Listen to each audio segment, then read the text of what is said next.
কুমারঘাট পূর্ত দপ্তরের ময়দানে 24/8/2025 রোজ রবিবার 2 ঘটিকায় কুমারঘাট পিডব্লিউডি মাঠে আয়োজিত কুমারঘাট ফুটবল টুর্নামেন্ট 2025 শুভ উদ্বোধন অনুষ্ঠান অনুষ্ঠিত হয়। এই মহতী অনুষ্ঠানে উপস্থিত ছিলেন প্রাক্তন মুখ্যমন্ত্রী লোকসভা সাংসদ বিপ্লব কুমার দেব মহাশয়, রাজ্যসভা সংসদ প্রদেশ বিজেপি সভাপতি রাজীব ভট্টাচার্য মহাশয় এবং স্থানীয় বিধায়ক ভগবান দাস সহ বহু গণ্যমান্য ব্যক্তি।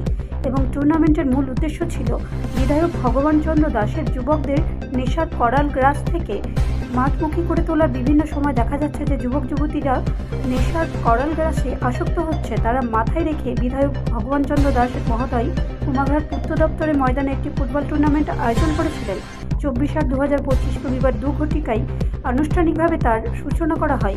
এই খেলায় মোট 30টিরও অর্ধেক টিম যোগাযোগ করেছিলেন, কিন্তু প্রথম 16টি টিম নিয়ে টুর্নামেন্ট আয়োজন করা হলে কুমারঘাট পূর্ত দপ্তরে মাঠে বিগত বেশ কয়েক বছর থেকে খেলাধুলা বন্ধ ছিল, তাই বিধায়ক ভগবান দাসের প্রচেষ্টা আবারও শুরু হলো সিজন 1 কুমারঘাট ফুটবল টুর্নামেন্ট। একদিনে উপস্থিত অতিথিরা বক্তব্য রাখতে আসুন বিস্তারিত জেনে নেওয়া যাক। আমাদের জীবন চর্চার মধ্যে শুধু শৈক্ষিক যোগ্যতা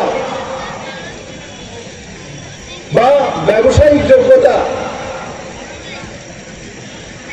বা অ্যাডমিনিস্ট্রেটিভ যোগ্যতা থাকলেই হয় না, আমাদের সুস্থ মন হতে হলে সুস্থ শরীর হতে হয়। সুস্থ মনের অধিকারী ব্যক্তি নরেন্দ্র মোদীর মতো প্রধানমন্ত্রী হতে পারে।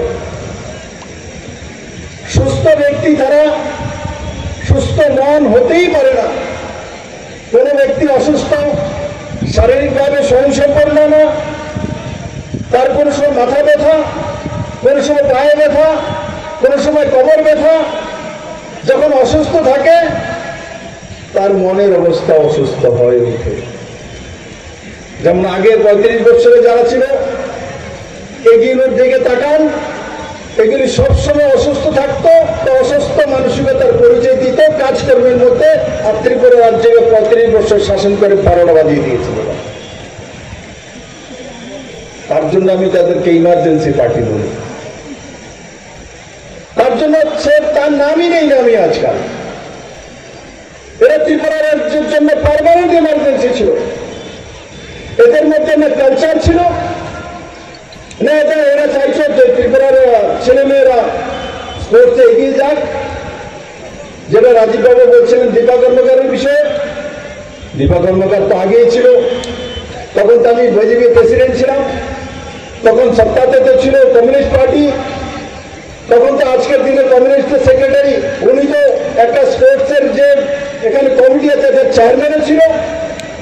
তো দীপা কর্মকার, যাকে আমরা এখন সোনার মেয়ে বলে, 3টি ন্যাশনাল অ্যাওয়ার্ড পেয়েছে, পদ্মশ্রী পেয়েছে, পদ্মশ্রী পেয়েছে, অর্জুন অ্যাওয়ার্ড পেয়েছে। কেন তাকে আইডেন্টিফাই করতে পারেনি? কেন তাকে পৌঁছতে পারেনি? দীপা কর্মকারের রাজীবরা বলছিল দীপা কর্মকারের প্র্যাকটিসের ব্যবস্থা নয়। ওই সময় দীপা কর্মকারকে সিলেকশন করার প্রসেসেই বাদ দিয়ে দিয়েছিল তৎকালীন রাজ্যের সরকারের চেয়ারম্যান, যিনি এখন কমিউনিস্ট পার্টির এই রাজ্যের ইমার্জেন্সি পার্টির সর্বসর্বা আছেন, উনি চেয়ারম্যান ছিলেন। ওনার হাদানে কোলায়নি যে দীপাকে সিলেকশন বোর্ডে পাঠানোর জন্য। আমরা তখন ভারতীয় জনতা পার্টির প্রেসিডেন্ট ছিলাম, আমরা সর্বানন্দ সোনোয়ালকে ধরে টাইমের বাইরে গিয়ে এক্সপেনশন করে দীপা কর্মকারকে এন্ট্রি করার পর সেই সোনার মেয়ে তৈরি হয়েছে। কমিউনিস্টরা কোনোদিনই মানুষের উন্নয়ন চায় না, না দেশের উন্নয়ন চায়, না দেশের উন্নয়ন চায়, না সমাজের উন্নয়ন চায়। তার জন্য বিপ্লব দেব, আজও আমি ফুটবল ডেলি খেলি না, কিন্তু 1 ঘন্টা শরীর চর্চা করি। রূপন পালের রিপোর্ট, রাষ্ট্রীয় প্রসার বাংলা।